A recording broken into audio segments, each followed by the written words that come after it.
ñi fi nekkoon ne nañ mukk jàng du wees naaw loo doonul tali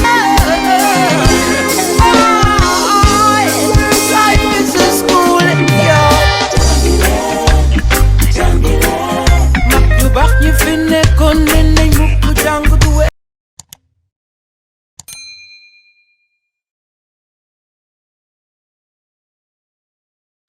de la classe de première S. On est là pour essayer de corriger l'exercice numéro 8, toujours portant sur la série de calorimétrie proposée en première S. L'exercice 8 traite un changement d'état physique.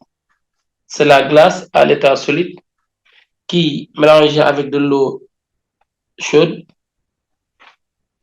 fond complètement ou bien fond partiellement. Et dans l'exercice, c'est deux parties. La première partie, c'est le petit 1 avec deux sous-questions. On nous demande en premier lieu de montrer que la glace fond complètement, puis de calculer la température d'équilibre. Deuxième question aussi, c'est la même chose. On nous demande de dire si la glace fond complètement ou non. Et après maintenant, de trouver la température d'équilibre du système. Voilà. Donc, c'est un calorimètre de capacité de 140 joules par degré Celsius où on a ajouté une masse d'eau de 200 grammes à la température de 30 degrés. Maintenant, pour la première question, on nous dit ici,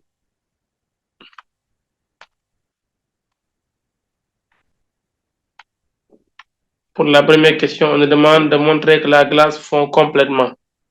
C'est la première question de l'exercice. Montrer que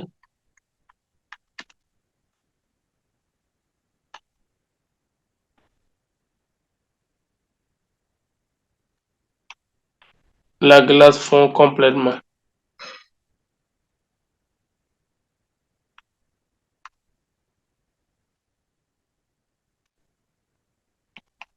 Alors, comment montrer que la glace fond complètement? Il y a plusieurs façons de faire.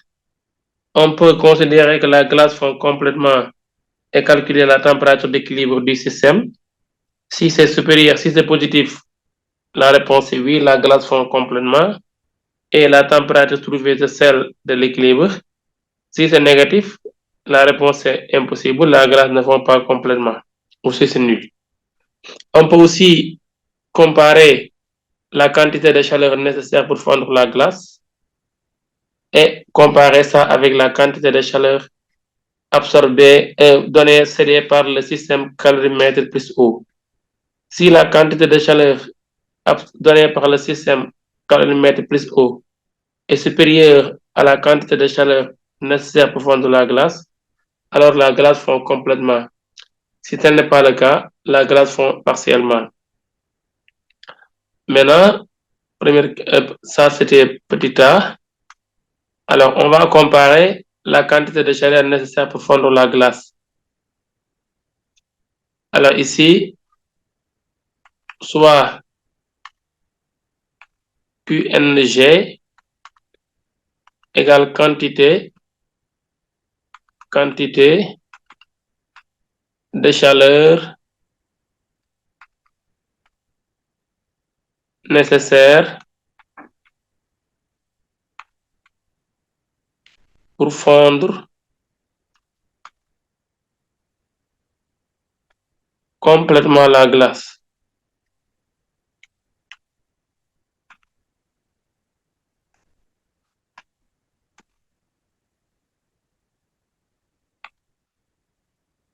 C'est ça. Donc, si nous prenons la glace ici, le considérer comme un système, la masse de la glace, c'est donné par c'est égal à 0,06. C'est égal à 0,06 kg. La température θ de la glace, c'est θ0 égale à 0 degré Celsius. La quantité de chaleur nécessaire pour fondre la glace, c'est égal à M glace fois L fusion. Pourquoi? Parce que la glace ici, durant la fusion, il n'y a pas de changement de température. la glace fond à 0 degré, elle était prise à 0 degré, donc durant toute la fusion, la température ne change pas. Or, si la température ne change pas, la quantité de chaleur échangée se calcule par M fois L fusion. Donc, c'est ça. Cette quantité de chaleur-là, M, la glace, c'est 0,06. Donc, on aura 0,06 M glace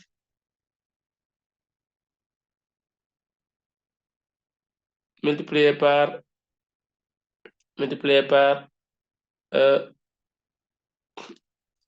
la chaleur latente de fusion, 335 000. 335 000. Voilà. Maintenant,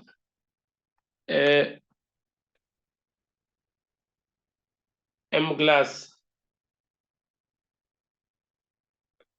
multiplié par 335 000, ça me donne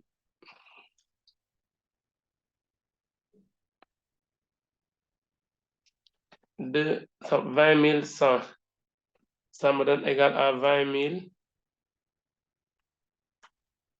100 joules. Après, maintenant, on va dire soit Q1, la quantité de chaleur donnée, apportée par l'eau. C'est ça la quantité nécessaire pour fondre toute la glace. Soit Q1 égale quantité de chaleur cédée par l'eau et le calorimètre. L'eau et le calorimètre. Alors, l'eau et le calorimètre sont à la température de 30 degrés.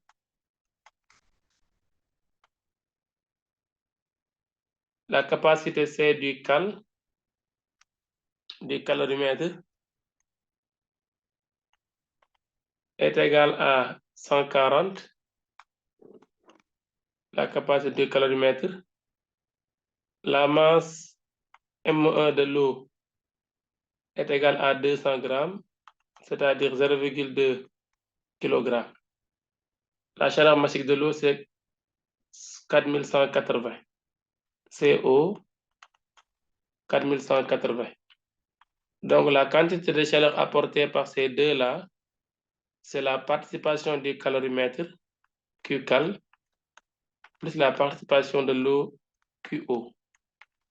Qcal, c'est ces calorimètres, delta θ, plus M1 CO, delta θ, égale ces calorimètres, plus M1 CO, delta θ. Alors, ces calorimètres, on remplace ces calorimètres par sa valeur, parce qu'on doit comparer en réalité les deux résultats. Ces calorimètres, c'est 140, c'est dans le texte, c'est là déjà 140 plus MO, M1, c'est 0,2 multiplié par C de l'eau 4180, le tout facteur de température finale, c'est 0 degré. Alors, je rappelle que dans cette partie-là, si on veut comparer la quantité de chaleur apportée par la glace, est plutôt nécessaire pour fondre la glace, et celle apportée par l'eau, on considère toujours l'état final à 0 degré. Autrement dit, c'est la glace qui est complètement fondue et que sa température reste à 0 degré. Voilà. Maintenant, moins 30 degrés, la température de la glace était à 30 degrés. Ce calcul-là va nous donner moins 29 280. Moins 29 280 joules. C'est ça la quantité de chaleur Q1 apportée par l'eau et le caloromètre. Maintenant, si nous comparons les valeurs absolues, parce que apportée par l'eau, cédée par l'eau et le caloromètre, c'est négatif, nécessaire pour fondre la glace, c'est positif. Donc, on ne peut que comparer les valeurs absolues. Donc, ici, on constate, d'après calcul, que la valeur absolue de Q1, moins 29 280, est supérieure à la valeur absolue de Q glace, qui est égale à 20 100. Donc, on va dire que ce que la glace donne, ce que l'eau et le caloromètre donnent à la glace, est suffisante pour fondre complètement la glace et même d'élever sa température. Parce qu'en réalité, il suffit seulement de 20 100 joules pour fondre complètement la glace. Et l'eau et le caloromètre ont amené 29 280. Donc, les 9180 qui restent vont servir de chauffer l'eau et d'élever sa température. Donc, la glace fond complètement. Donc, la glace fond complètement.